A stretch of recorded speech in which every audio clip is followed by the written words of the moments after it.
At the U.S. Army Ordnance Proving Grounds in Abedine, Maryland, the winter wind cut across rows of half-assembled tanks, hulking shapes of olive-drab steel and raw ambition. Beneath the echoing grafters of Building 311, engineers in coveralls argued, in the language of armor thickness and muzzle velocity, their voices rising above the clatter of rivets and the groan of hydraulic presses. What began as routine testing of the M4 Sherman had become something else entirely, an awakening. By early 1944, the American tank program was under quiet siege, not from enemy guns, but from battlefield reports trickling back from Europe and Italy. The Sherman, that dependable, mass-reduced workhorse that had carried American divisions across North Africa and Sicily, was being mauled in Normandy. The Panther, the German Panzer Kampfen 5, was cutting through U.S. armor columns like a scythe through wheat. A memo from the 2nd Armored Division dated July 1944 was pinned to a corkboard in the Ordnance Analysis section. Enemy tanks open fire at range exceeding 2,500 mi. Shermans cannot reply effectively beyond 800. Penetrations are frequent even on the frontal glacis. Another note scrolled in pencil across the margin read simply, "We're outclassed." At Abedine, Colonel Joseph Cabey, head of the tank automotive branch, traced his finger across a cross-section drawing of a Panther's gun. 75 mm, he said, almost in disbelief. High-velocity KWK-42L70. Their shell leaves the barrel at over 3,000 ft pers. He looked up at his engineers. "Gentlemen, our 75 mm M3 is an antique." The men in that room were not blind to logistics. They knew the Sherman was not built to win duels. It was designed to win a war of movement. America could produce 50 Shermans for every Panther. Spare parts, transportability, fuel. Those were the pillars of McNair's doctrine. General Leslie J. McNair, head of Army Ground Forces, had long resisted the notion of heavy tanks. He called them wasteful and unnecessary. His belief was doctrinal, even moral. The United States would win with mobility numbers in the air arm, not lumbering behemoths that clogged ports and bridges. Yet in France, that doctrine was burning. A captured German intelligence briefing translated and circulated by G2 in August 1944 revealed how the enemy saw it. American armor is tactically inferior. Sherman is fast, yes, but undergunned. Panther engages freely at long range. One Panther may engage 4 or 5 Shermans before withdrawal. At Ordnance Headquarters, that statement felt like a gauntlet thrown. The first glimmer of a countermeasure had begun a year earlier in the experimental bays at Detroit Tank Arsenal.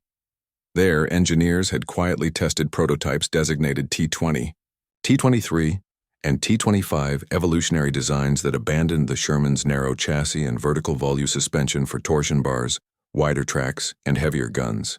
The T-23 carried a new 76 mm cannon, while the T-25 mounted a 90 mm, an adaptation of the Army's anti-aircraft weapon. The M1 on paper, it could pierce a Panther's armor at 1 to 200 WWII. But McNair's voice haunted every conference table. "Heavy tanks will slow operations," he insisted. "We need reliable tanks in quantity, not superweapons." In Washington, his doctrine carried weight. In Europe, his words were costing lives. In July 1944, an engineer named Robert Kellner returned from France with first-year hand accounts from the 3rd Armored Division. His debriefing was grim. "Our tankers call the Panther the murder cat. They can't flank fast enough. Our 70s bounce off its front plate. We get close, but at the cost of 5 tanks for 1. The room went silent. Kellner laid a spent shell casing on the table, a 75 mm AP round recovered from a Sherman's gun. The nose was flattened like a coin. "This struck a Panther at 900 yards, he said. "It left a mark, nothing more." Behind him, a photograph projected onto the wall, a burnt-out Sherman on a Norman road, its turret blown askew, white stars charred black. "Our boys aren't lacking courage," Kellner said. "They're lacking physics." The phrase circulated through the corridors of ordnance, lacking physics. Meanwhile, intelligence officers began dissecting captured German equipment at Abedine's ballistics range. A Panther's glacis plate, angled at 55° and 80 mm thick, deflected everything the Americans threw at it. The KWK-42's tungsten core shells, on the other hand, punched through U.S. armor cleanly. The contrast was humiliating. In September 1944, Ordnance Chief General Gladian Barnes visited the range personally. He watched as a prototype 90mm M3 cannon roared, sending a shell through a steel block designed to mimic a Panther's side armor. The block shattered. "There," Barnes said. "That's our answer." Still, the Army's bureaucracy lagged, convincing McNair's successors. To approve large-scale production was a political battle as much as an engineering one. The tankers in Europe were pleading for relief, while the shipping officers in New York warned that the new design, heavier by 10 tons, would strain transport logistics. The T-26 project, as it was now designated, faced resistance from every quarter except the front lines. Eisenhower's staff cabled the War Department directly. Combat experience clearly demonstrates the need for tanks superior in firepower and protection. Our current models are no longer adequate. In October 1944, the 12th Army Group sent a detailed after-action report to Washington. Its summary line was damning. The German Panther outclasses the Sherman in all aspects except reliability. For the first time, even the ordnance bureaucrats could not ignore the arithmetic of destruction. In the hedge of Normandy, in the streets of Slough and KH, American tank crews learned that courage and maneuver meant little against a gun that could reach them from a mile away. By winter, production orders for the T-26E3 were finally approved, an emergency program that would later yield the M26 Pershing. Only 20 were initially allocated for combat testing in Europe, under what became known as the Zebra mission. But in the closing months of 1944, that was still a dream. The men in the Abedine testing sheds worked double shifts, sleep-deprived and determined, measuring armor plates by flashlight, running weld seams with frost on their breath. In their minds, every hour saved meant fewer Shermans burning on European soil. Late one December night, a test firing rattled the proving ground. The new 90mm thundered, and the recoil shuddered through the floor. The shell struck its target. 5 in of German steel salvaged from a wrecked Panther and punched clean through. Silence followed. Then engineer, his voice half disbelief, half triumph, said softly, "Gentlemen, we can kill it." But as 1944 turned into 1945, that victory remained theoretical. The reports from the Western Front were still grim. At Bastogne, during the Ardennes counteroffensive, American tank units faced Panthers and Tigers in the snow and fog, and still the 75mm guns failed to penetrate. "We hit them 5 times before they hit us once," a tanker wrote home. "The difference is one of theirs is enough." The gap was not of courage or industry. It was of steel and time. In the long corridors of Abedine, the engineers now spoke in hushed tones. They knew what they had built, but they also knew it would come too late for many. The Pershing's birth would be measured not only in tons and millimeters, but in blood already spilled on the fields of France. And so, in the anxious winter of 1944, as draftsmen inked the final blueprints of the T-26, one thought echoed in every hangar and foundry. America would no longer send its tankers to fight with physics against them. The era of the Sherman was ending. The siege of the Pershing was about to begin. Eastern France, summer-autumn 1944. The morning haze of August 1944 clung to the rolling fields. Outside Chartres, veiling the black silhouettes of the German armor that crouched among the hedge. Panthers, sleek, angular, menacing, their long 75mm guns pointed west across a landscape already rumbling with the approach of American columns. From his cup-up, Oberfeldwebel Karl Hoffmann of the 2nd Panzer Division adjusted his Zeiss binoculars. "Shermans," he murmured, spotting the specks of movement 2 kilometers away. Always Shermans. The Panther had become a creature of both engineering and mythology. Among German tankers, it was a symbol of survival, a predator that even in defeat commanded fear. In training manuals and messal boasts, they called it WWII, the Lion of Europe. With its 75mm KW K-42 gun and 80mm sloped frontal armor, the Panther was said to be impervious to any Allied tank fire except at suicidal range. That belief was both weapon and curse. When Hitler had unleashed the Panther in 1943 at Kursk, it had faltered, mechanically fragile, plagued by engine fires and transmission failures. But by the time it rolled into France in 1944, those flaws had been mostly corrected. The crews who manned them were veterans hardened by the Eastern Front, where duels at 2,000 kilometers against T-34s were commonplace. Against the Americans, they expected a massacre, and often they got one. At the edge of a Norman village, a Panther from the 116th Panzer Division waited hull down behind a rise. Its commander, Lieutenant Erich Brandt, watched an advancing U.S. column through the smoke of burning farmhouses. Range 1400 mm, his gunner called. Target lead tank. The retort was like thunder in a cathedral. The 75mm round shrieked through the air, a tungsten core arrow that struck the Sherman square in the glacis plate. In an instant, fire erupted through the turret seams. The crew inside had no chance. The next Sherman edged forward, firing wildly. Another shot from the Panther. Another bloom of orange and black. In less than minutes, 4 Shermans burned. The German crews laughed grimly, their confidence renewed with every hit.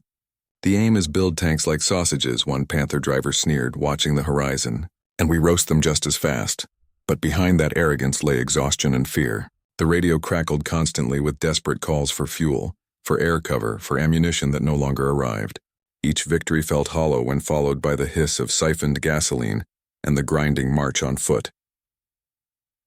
By late August, the Panzer Division, once the pride of the Wehrmacht, had been reduced to half strength.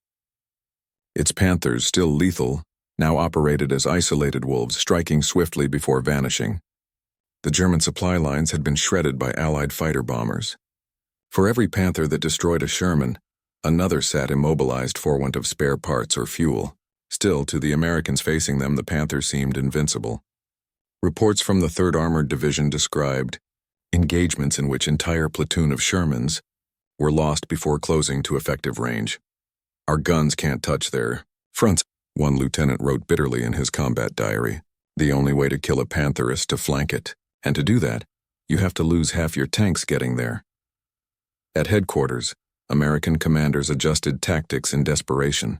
Air support was called in wherever Panthers appeared. Tank destroyer units M10s and M36 with 90mm guns were rushed to the front. Infantry learned to stalk the beasts with bazookas, grenades, and even satchel charges. A Panther's rear is its weakness. Instructors said the problem was living long enough to reach it. For the Germans, the Panther's dominance brought not relief, but a grim fatalism. They knew the Allies had endless reserves of tanks, men, and gasoline. Each skirmish they won was another hour's delay and an inevitable retreat. "We kill 5, 10, 20 Shermans," Hoffman wrote in his journal. "But for every one we burn, 2 more appear behind it. They come like a tide, never ending." The myth of superiority became a psychological trap. Crews grew contemptuous of orders to withdraw, believing that no Allied tank could best them in a stand-up fight. But when Theskys darkened with P-47 Thunderbolts, confidence turned to terror. Armor meant nothing when a 500 lb bomb struck the earth beside you. At the Leer River, a Panther company from the 9th Panzer Division attempted to hold a bridgehead. Their commander, Hauptmann Victor Lauo, remembered the sound first, a distant droning that rose into a scream. "Jabos," someone shouted. The thunderbolts came out of the clouds, strafing with .050 calibers, then dropping rockets that tore through the German column. Panthers burned on the bridge, their crews clawing out of hatches into flames. When the smoke cleared, 3 Panthers remained from 12. The road to Paris was open. Even in ruin, the Panthers' aura persisted. Captured American tankers spoke of facing them with a mixture of dread and respect. "If you saw that long gun in the treine, you knew someone was about to die," recalled Sergeant William Lucas of the 33rd Armored Regiment. The only good thing about a Panther was that if you survived the first 2 minutes, it might break down trying to chase you. Mechanical failures became the Germans' silent enemy. Overstrained engines, transmission failures, cracked torsion bars. The Panther was a masterpiece, built for a nation that could no longer afford it. As the Wehrmacht retreated eastward, mechanics stripped abandoned Panthers for parts, often torching what they couldn't move to deny them to the Allies. In October 1944, a captured Panther was shipped to the Abedine proving ground. Engineers swarmed over it like archaeologists examining derelict of a vanished empire. They measured, weighed, and tested every plate, every weld. It's an engineering marvel, one of them admitted, but it's overcomplicated. You can tell they're fighting desperation with precision. To the German tank crews, the Panther remained their last faith. When they met in the muddy bivouacs along the Moselle, they spoke not of victory, but of endurance. "We hold them today," one sergeant said, "because our gun reaches farther than theirs. Tomorrow, who knows?" Tomorrow came sooner than they expected. In the factories of Detroit and the testing grounds of Abedine, the answer to the Panther was already being forged. The T-26E3, a tank with a gun that could match the German weapon and armor that could shrug off its fire. The German crews didn't know it yet, but the age of their supremacy was measured in weeks. As autumn turned to winter, the Panther remained the king of the battlefield, but its kingdom was collapsing around it. Fuel convoys vanished under a light air attack. Spare parts ceased to arrive. Orders came from higher command that sounded more like prayers than strategy. Hold, delay, resist. And so on the frostbitten fields of Lorraine, as columns of smoke marked another day's retreat, the men of Panzerlehr and 2nd Panzer still believed that their steel lions could turn the tide. They did not yet know that across the channel in the holds of Liberty ships bound for Antwerp, a new beast was on its way. A tank born from their own legend, designed for one purpose: to hunt the Panther. Detroit Tank Arsenal and Abedine Proving Ground, late 1944. By the autumn of 1944, in the machine shops of the Detroit Tank Arsenal, there smelled of steel, cutting oil, and exhaustion. Engineers worked under floodlights that turned the foundry's haze into something almost sacred. Here, amid the roar of presses and the hiss of welders, the Americans were trying to erase their greatest military embarrassment: that their army had gone to war with tanks that could not stand toe-to-toe with Germany's best. The Panther had been dissected, measured, and cursed. Abedine's ballistic engineers had pried apart its suspension, weighed its armor, and catalogued its weapon like priests examining a pagan idol. Their conclusion was simple, humiliating, and undeniable. The Sherman's 75mm gun could not penetrate the Panther's frontal armor at any reasonable combat range. Colonel Gladden M. Barnes, chief of the Ordnance Department's Research Division, made his judgment in a term memo to Washington. "We require a tank capable of meeting the Panther on equal terms, firepower, armor, and optics, nothing less. His weapon would be the 26E3, a machine conceived in frustration and born of engineering defiance. It would mount the 90mm M3 gun, the same piece of ordnance that had already proved capable of downing German aircraft at 10,000 FT and punching through a Tiger's side armor at 1,000 yards. But building a new tank was one thing. Getting it to the battlefield was another. Standing in the way was General Lacey McNair's legacy, still embedded in Army Ground Forces doctrine. Even after McNair's death in Normandy that July, his philosophy haunted every production meeting. Mobility over weight, reliability over complexity. Heavy tanks, the staff officers said, would bog down in French mud, overload shipping, and burn too much fuel. The Sherman, they argued, had won North Africa, Sicily, and Italy. Why replace what worked? But Barnes had seen the casualty reports at St. Lo, and Morton Sherman crews had died in droves trying to outflank Panthers that could pick them off from a mile away. Every success had been purchased in blood. "Our boys are brave," Barnes told his engineers. But courage isn't armor. So in defiance of inertia, he ordered prototypes built. The T-20 series came first: low silhouettes, electric turrets, and improved suspensions.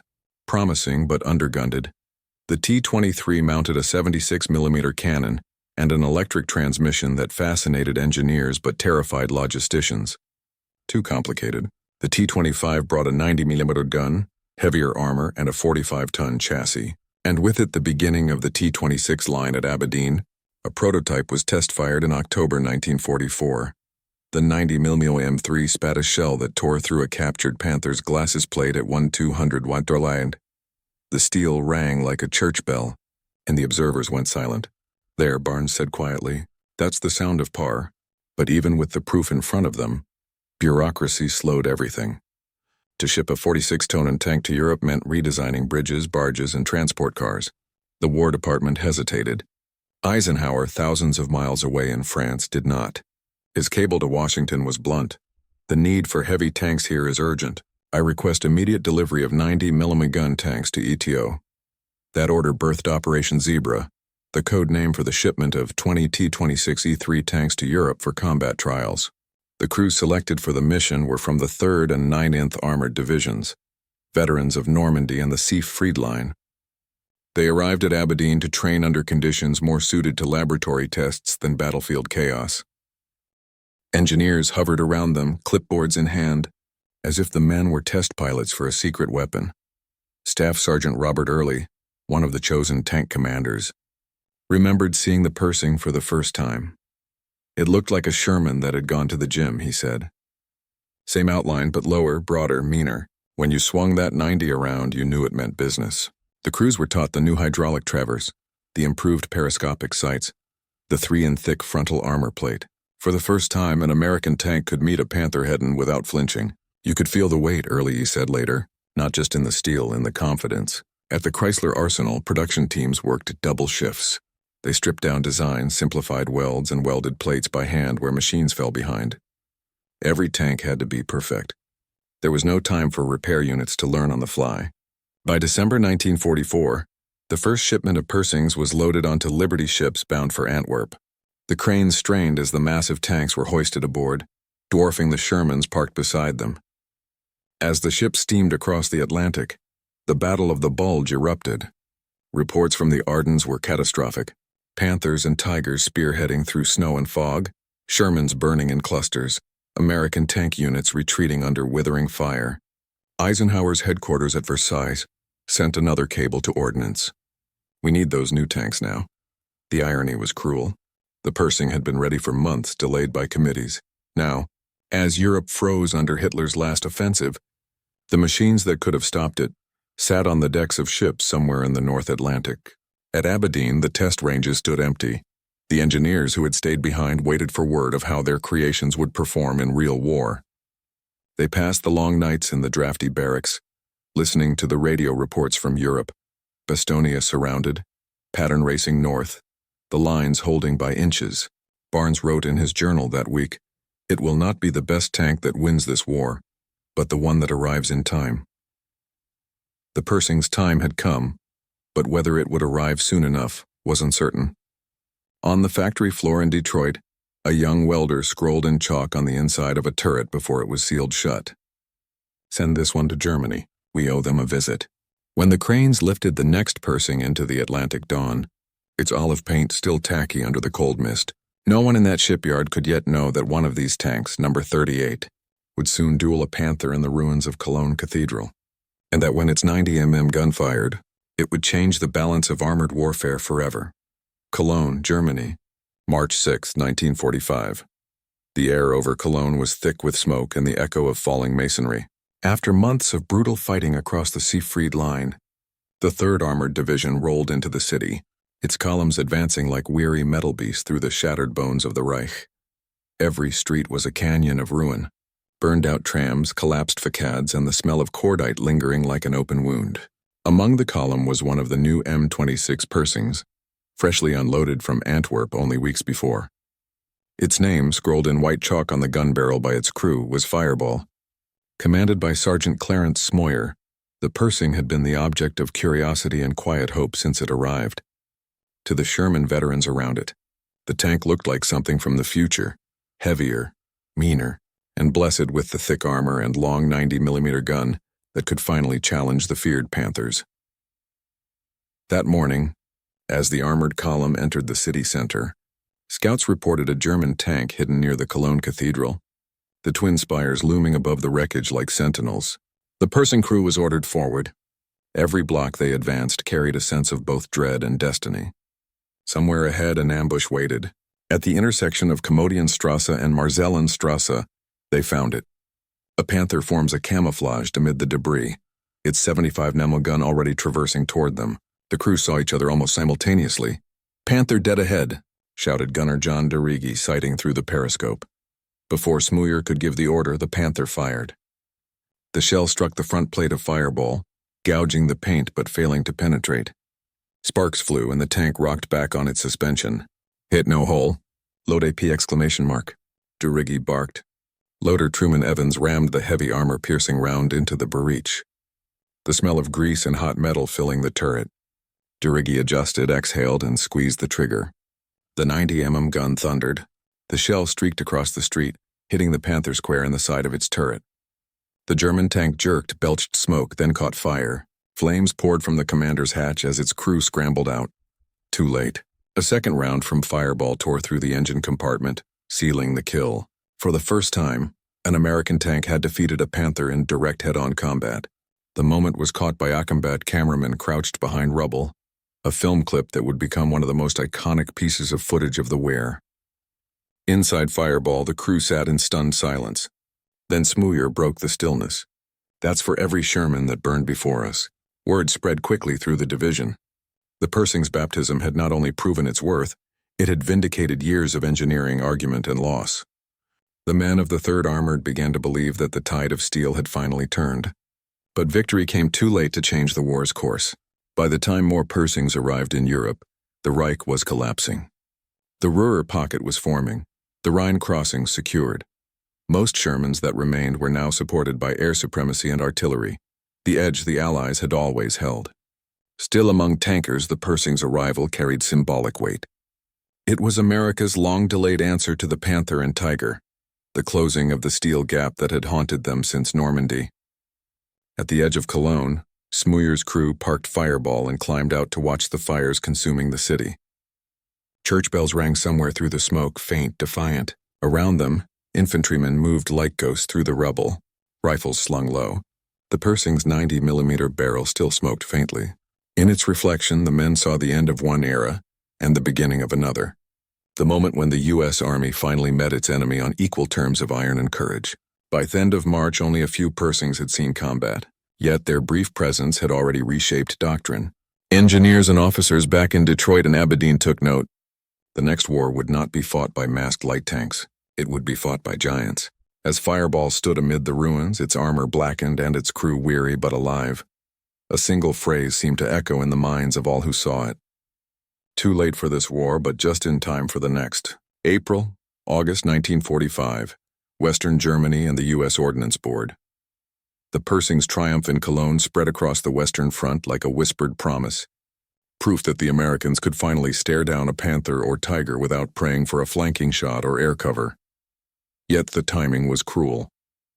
By the time the 3rd and 9th Armored Divisions received their new tanks, the war in Europe was already gasping its last breath.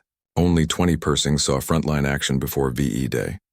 They arrived piecemeal, trucked through muddy French depots, and rushed across the Rhine on pontoon bridges under the roar of Allied aircraft. Each one was greeted with a mix of reverence and resentment by Sherman crews who had survived months of attrition. "Where were these damn things in Normandy?" one sergeant muttered, touching the thick front glacis of a new M26 as if testing a myth. In the chaos of Germany's collapse, the Pershings rarely faced their intended prey. The vaunted Panthers and Tigers were dying not in duels but in ambushes, bombings, and fuel starvation. The Reich had run out of everything: oil, crews, and time. Still, in the few engagements that did occur, the Pershing proved itself merciless. At Remagen, where the Ludendorff Bridge gave the Allies their first crossing of the Rhine, a handful of Pershings guarded the bridgehead against desperate German counterattacks. One knocked out 2 Panthers at 1-200 YDs with 3 rounds, the third blowing the turret clean off. After-action reports from the 13th Corps praised the tank's accuracy and crew survivability. Enemy fire failed to penetrate frontally at normal ranges, one officer wrote. The 90mm gun's effectiveness exceeds expectations. Recommend continued production and deployment. But even as the tankers celebrated, the bureaucrats debated in Washington and Detroit. The Ordnance Department and the Armored Board at Fort Knox began to argue over the Pershing's future. Critics pointed out its flaws. The same gasoline engine as the Sherman, overburdened by 10 extra tons of steel, mechanical teething issues, underwhelming speed on poor roads. The Pershing was powerful, yes, but slow to build, slower to maintain, and already outdated by the standards of engineers looking ahead to jet-age warfare. General Jacob Dies, a longtime advocate for heavy tanks, defended it fiercely. "We asked our boys to fight Tigers with Shermans. Never again," he wrote to the War Department. But General Leslie McNair's legacy lingered even after his death in Normandy. The doctrine he had championed, mobility over mass, numbers over armor, still shaped procurement policy. "The Pershing is a fine weapon," one ordnance colonel conceded, "but the war has been won without it." The irony was bitter. The tank built to close the steel gap had arrived only in time to watch Germany burn. Its debut had proven America could match German engineering, but not fast enough to matter strategically. When victory came in May, many Pershings were parked in depots, their treads still caked with Rhin mud, their barrels clean and unused. Crews posed for photographs beside them, unaware that these machines would soon be shipped not home, but east to new battlefields under new flags. For the war in Europe had ended, but another horizon was forming. The Pacific reports from Okinawa told of Japanese anti-tank ambushes and concrete fortifications that laughed off 75mm shells. The Ordnance Board began drawing up new deployment lists. The M26, born from panic and perfected too late for Europe, was now being readied for the invasion of Japan. Mechanics repainted their hulls, olive drab and stenkled fresh shipping codes. The tank that had finally silenced the Panther was about to face an entirely different kind of enemy. Not armor, but empire. And in that quiet between wars, one truth settled among the engineers and soldiers who had built and fought in steel. America had learned its lesson the hard way. The age of the light tank was over. From now on, no army of democracy would ever go to war undergunned again. June-August 1945, Okinawa, Tinian, and Ordnance Command, San Francisco to Manila. When the guns in Europe fell silent, Thiemann of the 3rd and 9th Armored Division scarcely had time to rest before hearing the new orders. Prepare for redeployment to the Pacific. The war with Japan still raged across the islands, and Operation Downfall, the planned invasion of Kyushu and Honshu, demanded every available armored division. In the humid summer of 1945, the M26 Pershing began a new journey. Created aboard Liberty ships and Victory freighters, the tanks left Antwerp and Southampton, crossed the Atlantic, and were offloaded at American West Coast ports San Francisco, Seattle, and San Pedro. There they were reconditioned, fitted with deep wading gear, tropical filters, and the Pacific olive paint tone used by Marine armor units. At the San Francisco Ordnance Depot, a young Army engineer named Captain Walter Swanson wrote in his report, "We are shipping weapons made for Europe to fight a war of coral and caves. Yet the Pershing is the first tank I've seen that might survive what's waiting on Kyushu." Meanwhile, in the Pacific, the Battle of Okinawa was grinding toward its bloody conclusion. The Army's 713th Tank Battalion, equipped with Shermans and flame tanks, fought yard by yard against Japanese bunkers and reverse slope guns. Tankers there had learned to fear the hidden 47mm anti-tank guns that ambushed from caves, and the suicide teams that ran beneath tanks with explosives strapped to their chests. When news reached them that heavier tanks were coming with twice the armor and a gun that could shatter concrete, morale lifted, if only slightly. "Maybe this one will live long enough to see the beach," one gunner wrote home. By July, the first M26s had arrived on Tinian and Lee for evaluation. Crews trained under the blazing sun, learning to handle the 45-ton monsters in tropical terrain. Engineers built experimental track extensions for mud and coral. Ordnance officers tested the 90mm shells against reinforced Japanese bunkers, noting with grim satisfaction that one shot could breach what had taken Sherman's 3 or 4. But the Pacific was a different kind of battlefield. Not one of armored duels, but of fortresses and cliffs, of jungles that swallowed engines whole. The Pershing's size and weight became both blessing and curse. It could withstand almost anything the Japanese fired at it. Yet moving it through narrow trails, swamps, and shallow harbors was an ordeal.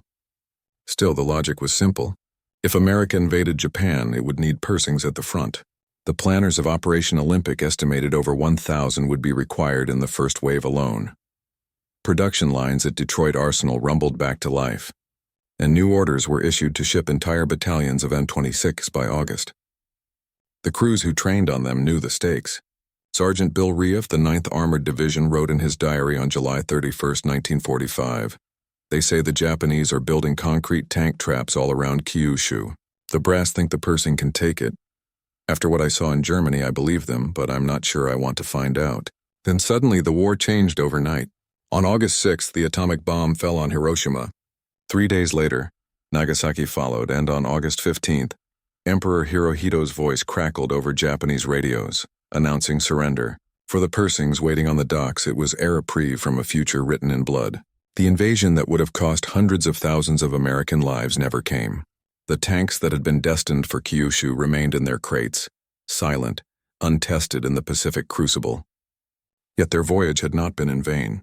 As the occupation of Japan began, a handful of Pershings were shipped to Tokyo and Yokohama to serve as security and demonstration units. They stood in stark contrast to the burned-out wrecks of Japanese HGO and Chiha tanks, relics of another era. Japanese officers, now prisoners, studied the Pershings with quiet astonishment. One former colonel from the Imperial 4th Tank Regiment remarked during interrogation, "We believed the Americans had no heavy tanks. This one is beyond anything we imagined." In the final weeks of 1945, Aspie settled over a shattered world. The Pershing stood as a symbol of lessons learned too late. It had been conceived in panic, perfected in haste, and sent to war in its final chapter. A weapon born from defeat but destined for a new age. For even as the last Liberty ships returned home, ordnance planners were already drafting the next generation, the M46 pattern, an improved Pershing with a new engine and the promise of greater speed. The shadow of the Cold War was already falling. The Pershing had crossed an ocean only to find its war already won, but it carried within its steel frame the legacy of every Sherman that burned, and every engineer who swore it would never happen again. A Sohn ordnance officer wrote at war's end, "The M26 Pershing arrived too late for glory, but just in time to remind the world that America could build not only many tanks, but great ones." The war had ended, but the arguments had not. In the ruins of Germany and the laboratories of America, the story of the M26 Pershing was being rewritten, not by its crews but by generals, engineers, and historians trying to explain what it meant. At Fort Knox, the U.S. Armored Board convened its post-war review in early 1946. Around a long oak table sat men who had fought through Normandy, the Ardennes, and the Rhine. Some wore ribbons heavy with campaign stars, others slide rules in their breast pockets.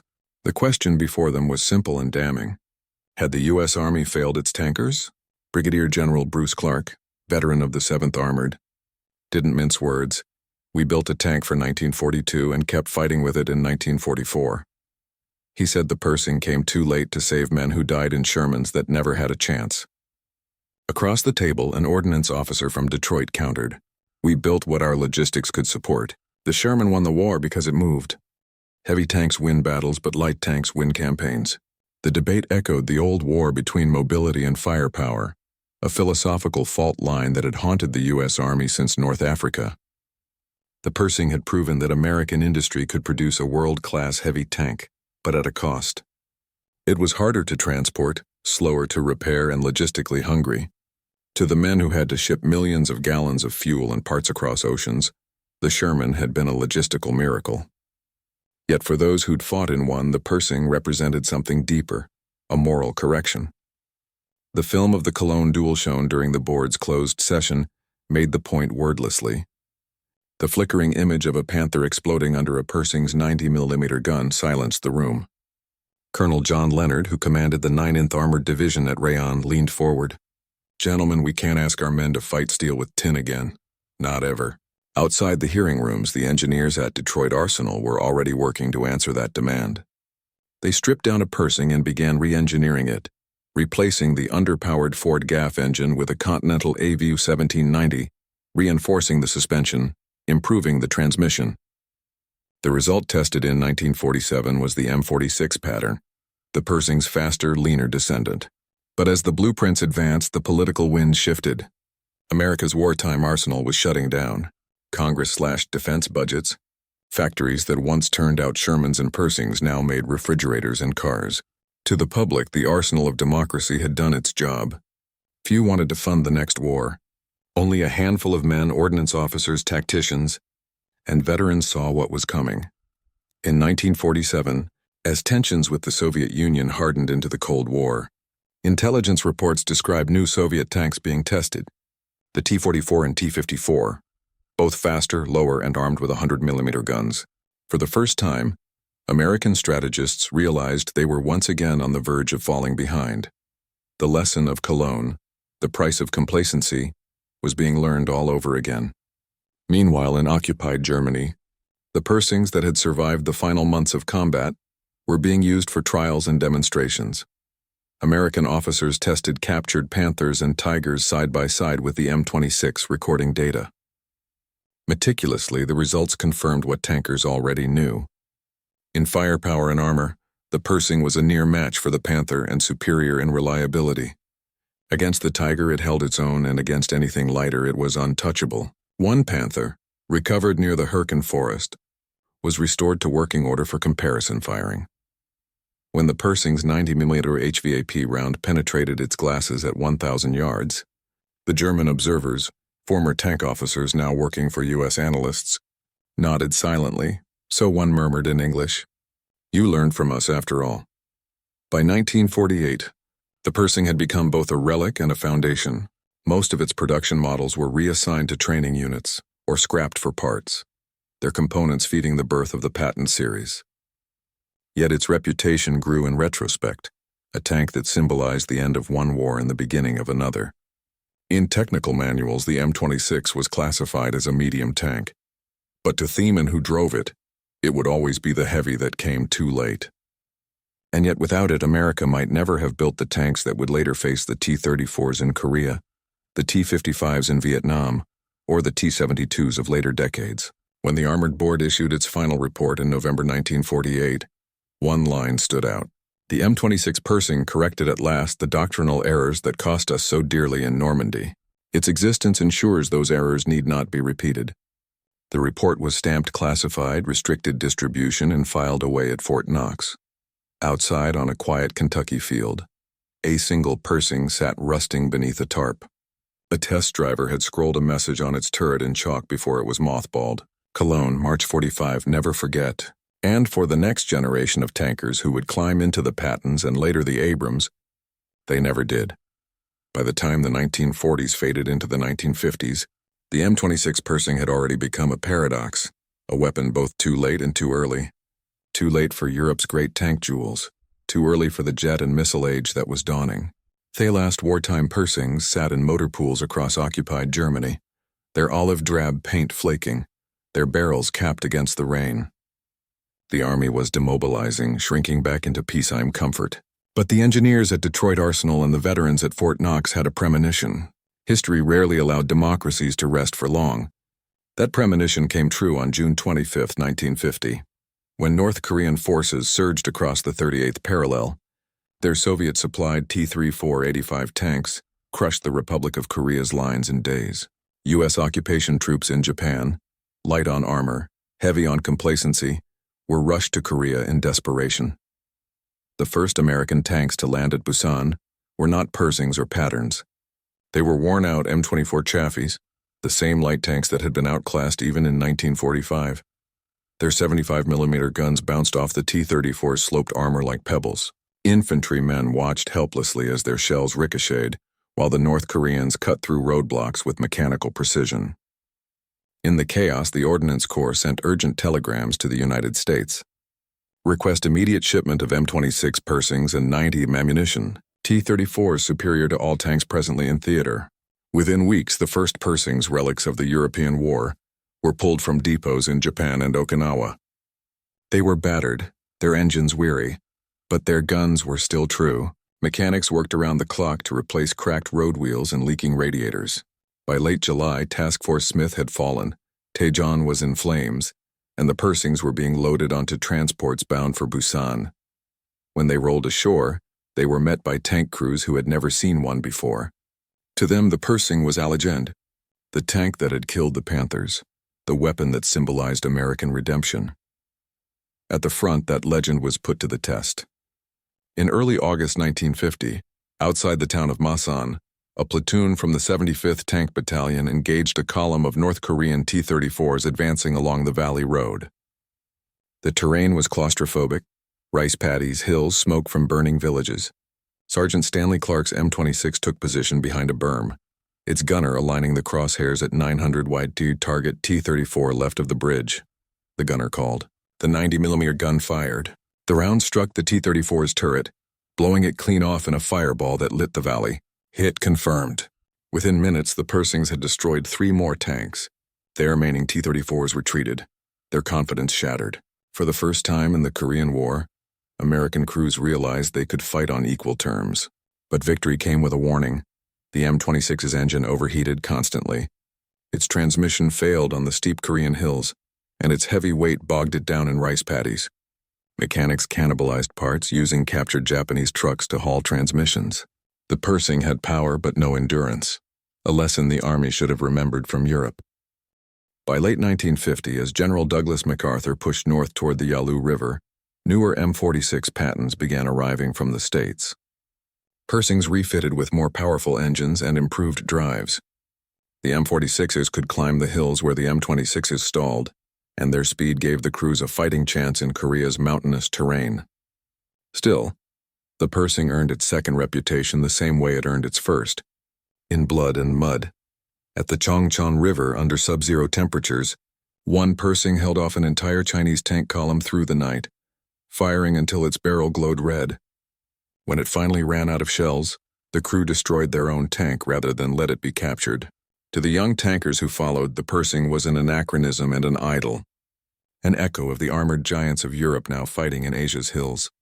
While the Pershings fought in Korea, the engineers at Detroit Arsenal studied every field report. The same debates that had consumed the Army after Normandy re-emerged in the new decade. The lesson of Cologne, the cost of being technologically unprepared, was burned into every ordnance officer's mind. Chief Engineer Harold Young summarized the findings bluntly in a 1951 memo. The Pershing demonstrated the necessity of firepower par. The cost of delay in design and production is measured not in dollars but in men.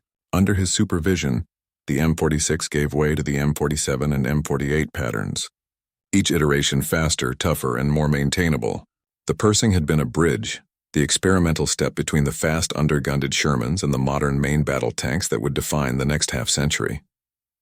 In the training grounds of Fort Knox, new tank crews learned their craft on Pershings that had survived both wars. Instructors used them as cautionary examples. "This tank killed Panthers," one sergeant would say, patting the side armor. "But she came too late because men argued instead of deciding. Don't ever let that happen again."